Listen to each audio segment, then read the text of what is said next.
Hi everyone, that's better, isn't it? We're here to talk about this. Look at this. We're here to talk about the Unimog. Let me just put these down. We're here to talk about the hard-bodied Unimog build, which, as you can see, is almost done.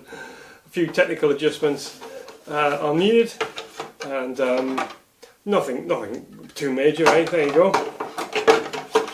There, done. Easy. Yeah, we're here to talk about part 2 of the Mog build. The part 1 basically was the unboxing of the TRX4 chassis, sport chassis, and so I've kind of done it, and I thought we'd have a look at, you know, how it's roughly going to look. It's the ambulance version. There is an unboxing of it, which of course I'll link to somewhere, probably up there. Now you're going to see much more of the shell, so forgive me if I'm not going to give you another guided tour of it, because very shortly, of course, the chassis is going to be out of the picture for the time being, and it's going to be all about the shell. So let me get the shell out of the way, and we'll talk a little bit about the chassis. Give it its moment of glory. Now, like I say, it's the TRX4 Sport. It is a TRX4 Sport. I always call it the TRX Sport. Shouldn't. TRX4 Sport. Standard kit chassis build with a few differences. I haven't finished all of the chassis build because obviously there's a lot of parts I'm not going to use. I didn't want to start putting battery trays on and all that kind of gubbins, but I wasn't sure what I was going to be doing with the body. So I've gone as far as I want to go with it, and let me tell you about the build. It's been really simple. You know, I was expecting it to be simple because it's Traxxas. I've never had one before. The instructions are very clear. All the parts just fit together as you would intend. There just isn't a problem. They give you everything in nice bags. Everything's, I mean, really, it would be harder to screw it up than to build it correctly. There is really nothing in here that is I feel terribly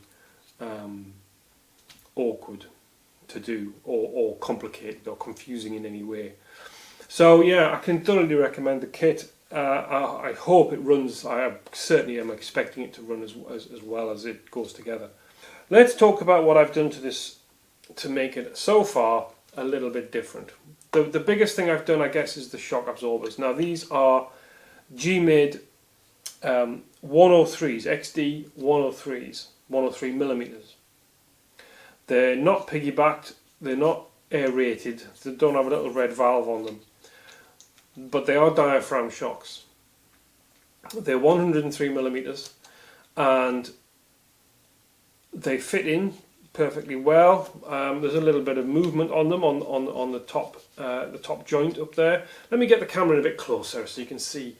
Alright, so the Gmade XD shocks are metal bodied, so this is a nice, it's a kind of almost olive greeny brown cylinder, piston housing, shock body, call it what you like. You have got different inner rings around the shaft that goes up and down as the shock compresses. And the oil inside here goes past this ring on the piston.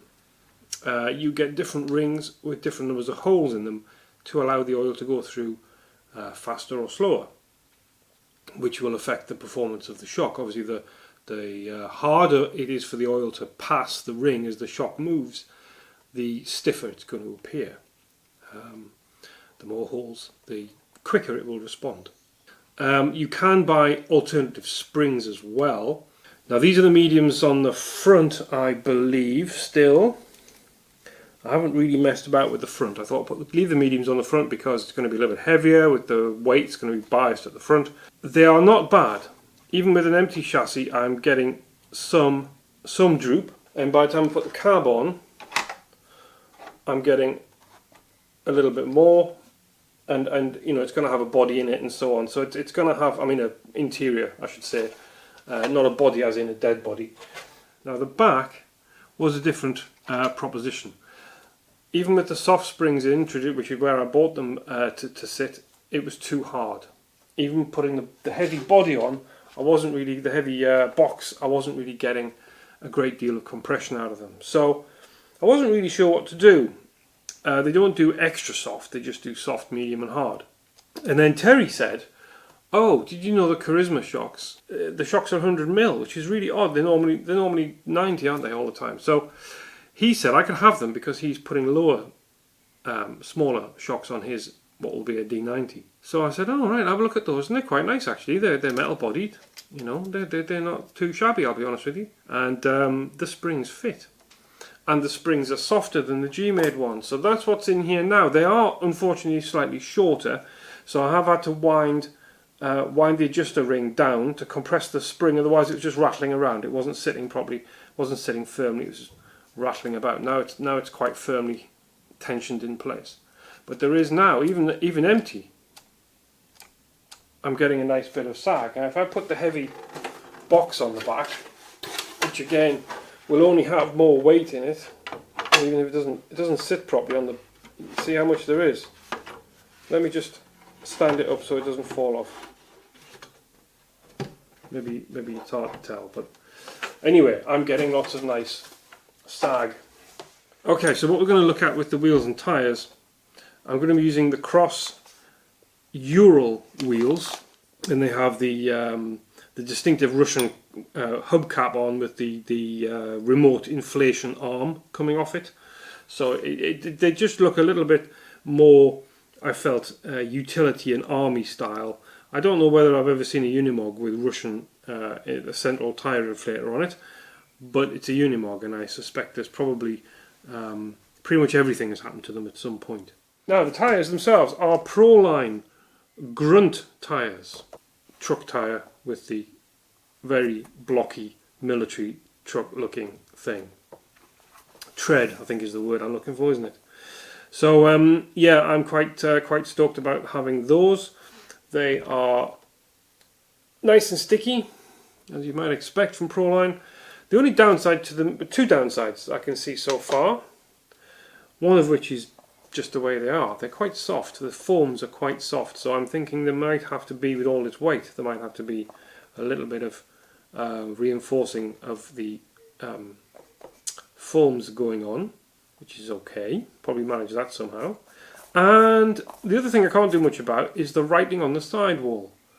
It just says Proline Grunt, which I think, to be quite honest with you, I mean, they've put little scale writing on it and stuff, but I think just having Grunt written on your tyre is just a bit of a fail.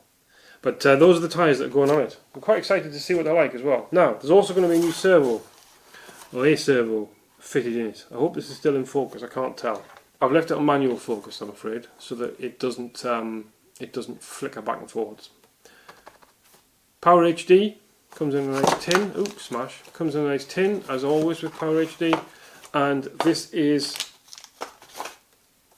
a metal-bodied 25 kilo metal geared waterproof servo.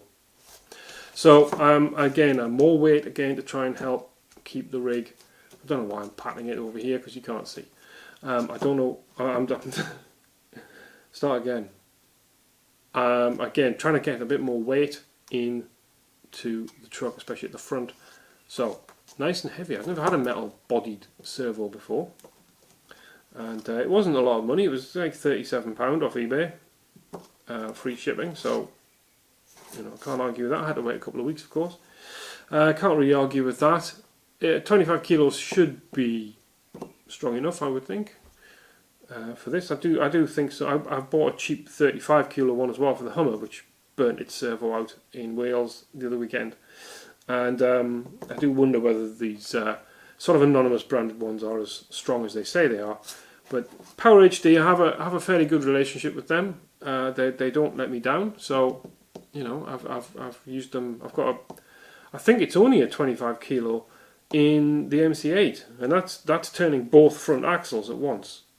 So you know, that was a fairly fancy 25 kilo Power HD servo. It was a fairly chatty one, but nonetheless, I do think 25 will be fine with this rig. So that's it. Also, now the motor that's in here, let me bring this back into the game again. oh, and let you see it. Alright, so what you can see here is, I hope you can see here, is the Reedy 2010 5-slot crawler motor that's in here. And again, this is a little bit more expensive than the normal motors I would have bought for this kind of thing, for a 4B, 10 scale 4B. I would be quite happy just to have a sort of £15, £10 standard sort of can on here, three slot I guess they are. Probably about a 45 turn, maybe a 55 turn even. I'm not sure what the gearing's like on these portals. And that would have been grand. But again, I decided, because Model Sport are one of our biggest online hobby retailers in the UK, they've started having some fancy brushed motors in. I've looked for a long time for fancy brushed motors in the UK, and you know, come up empty. So finally they were there, so I thought, you know what, I'm going to get one while I've got them. So that's pretty much where I am with the rig. I'm not going to go on at any greater length with it. I'm really feeling some good things about it. Let me just show you that sag again, because I can't get enough of it. Look at that. Yeah, I'm really super excited about this. Super excited. God, I hate that phrase. Super anything, except Superman or Superwoman, Supergirl. But not super anything else. So I'm very excited about this. What's wrong with that? As I say, mounting it is going to be one thing, but the main thing obviously is painting it. Now, next thing I'm going to do is going to be the cab. The next thing is this. Because I'm going to have to put something in there. There's nothing in there. Okay, you get a dashboard in the truck. You probably can't even see it, but it comes with a dashboard stuck on the on the sort of inside of the windscreen, and nothing else. So I'm going to get the Range Rover interior for this. Just a 2-seat thing. I think that comes with door cards as well. I hope it does. I can't remember. So I'm going to get that because I like it fits, and I love those Range Rover seats. I think they're big, good, chunky truck seats. I don't want like Recaro sports seats or headrests. I don't want all that gubbins in there. I just want some normal trucky type seats. And I might have to do a bit of building to build up a centre console or something, I don't know. But that's next. Hold that thought. Alright, thank you guys. See you soon. Take care. And go tiny trucking. Yeah, go tiny trucking. Why not?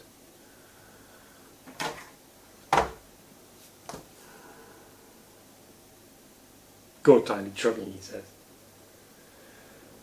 Well, I'm going to switch the Xbox on and have a beer.